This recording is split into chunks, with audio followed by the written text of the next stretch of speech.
The sterile corridors of the Galactic Medical Station, Zenith 7, hummed with the usual symphony of alien languages and medical equipment. Rhea stepped through the sliding doors of the trauma ward, her modest human frame dwarfed by the towering Vexorian doctors and the serpentine Calthary nurses, who moved with practiced efficiency through the chaos. She clutched her assignment datapad tightly, trying to ignore the whispers that followed her like shadows. "Another human," hissed Dr. Zelther, his 4 eyes blinking in what Rhea had learned was the Vexorian equivalent of contempt. "Why do they keep sending these fragile creatures to our station?" Nurse Srather, a Calthary with scales that shimmered like oil on water, let out a trilling laugh. "I heard humans faint at the sight of Hemelinth. How will she handle a proper battlefield injury?" Rhea's jaw tightened, but she kept her eyes forward. This wasn't her first encounter with discrimination since joining the interspecies medical corps.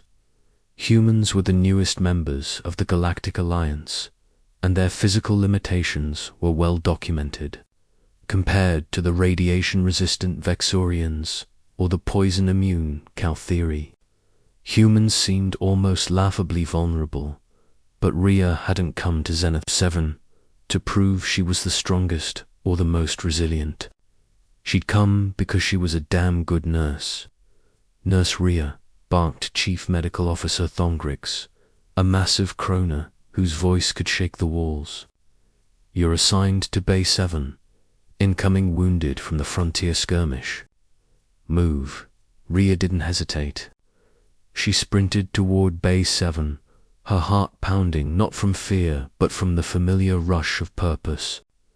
The bay doors burst open, and a stream of wounded soldiers poured in on hovering gurneys. The acrid smell of burned flesh and the metallic temps of various alien bloods filled the air. The other medical staff moved with brutal efficiency, but Rhea noticed something they didn't.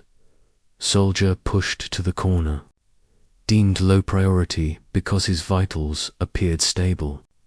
She recognized the insignia on his tattered uniform, a colonel of the Thurian Guard, one of the Alliance's most elite military units. Colonel Albert Cross. Her breath caught. She knew that name. Every human in the Corps knew that name. He was slumped against the wall, his face pale beneath the grime and blood.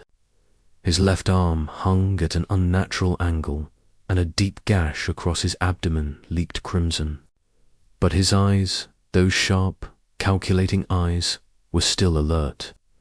"Colonel Cross," Rhea said softly, kneeling beside him while the alien doctors continued to ignore him in favor of their own. Species wounded. Those eyes focused on her, and for a moment something like relief flickered across his penetched features. "Rhea Sharma," he said, his voice rough but unmistakable. "I'd heard you made it to Zenith 7. The trauma bay fell silent." Dr. Zelthor's head snapped around, all 4 eyes wide. "You know this human nurse, Colonel?" Albert's lips curved into what might have been a smile if it wasn't so obviously painful. "Know her. This fragile human saved my entire battalion on Kepler 4 for to be." Rhea's cheeks flushed. "Sir, you need immediate treatment." "That wound can wait another minute," Albert interrupted, his gaze sweeping the room of stunned alien medical staff. "Let me tell them what happened." He shifted, wincing, but his voice grew stronger. "We were pinned down by Krell forces, outnumbered 3-1. Our medic was dead, and I had taken shrapnel to the chest. We were breathing toxic atmosphere through damaged helmets.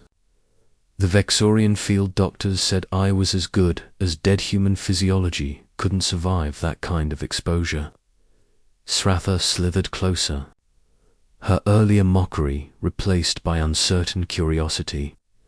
"Then Nurse Sharma dropped into our position," Albert continued, She had MacGyvered a filtration system from a destroyed drone and her own respirator. She kept me breathing while she sealed my chest cavity with combat foam. She didn't have scanners, didn't have proper equipment. She had her hands, her knowledge, and a stubborn refusal to let me die.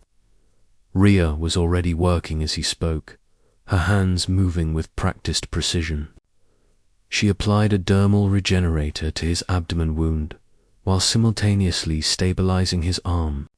"Sir, you're embellishing. Anyone would have, anyone didn't." Albert cut her off, his eyes finding Dr. Zell. "Your people declared me unsafe." But this human nurse worked for 6 hours straight under enemy fire. She performed a field surgery with a plasma cutter and tweezers. She saved not just me, but 17 other soldiers, the Kelthari, Thurians, and yes, humans. The trauma bay was completely silent now, except for the beeping of monitors. Albert's hand found Rya's wrist, his grip weak but insistent. Humans might not have scales or redundant organs. We might be fragile by your standards, but we have something you seem to keep underestimating: creativity and a ridiculous tendency to fight for every single life, even when logic says to give up. Chief Medical Officer Thongrix stepped forward, his massive form somehow seeming less intimidating than before. "Nurse Sharma, what do you need?" Rhea didn't look up from her patient. "Surgical suite, now. He's losing blood faster than his enhanced metabolism can compensate. I need a full trauma team, and I need someone who can assist with human physiology without questioning every decision." "You'll have it," Thongrix said simply, as they moved Albert to the surgical suite. Dr. Zelthor approached Rhea. "I apologize for my earlier comments, Nurse Sharma." Rhea met his four-eyed gaze steadily. "Save the apology. Just help me save him."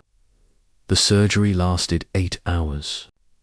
Rhea led a team of alien doctors who, for the first time, followed a human's instructions without hesitation.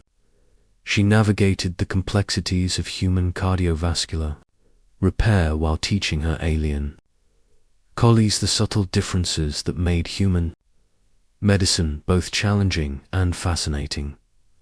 When Colonel Albert Cross finally opened his eyes in recovery, his first sight was Rhea checking his vitals with the same fierce concentration she'd shown on Kepler-4 for 2B.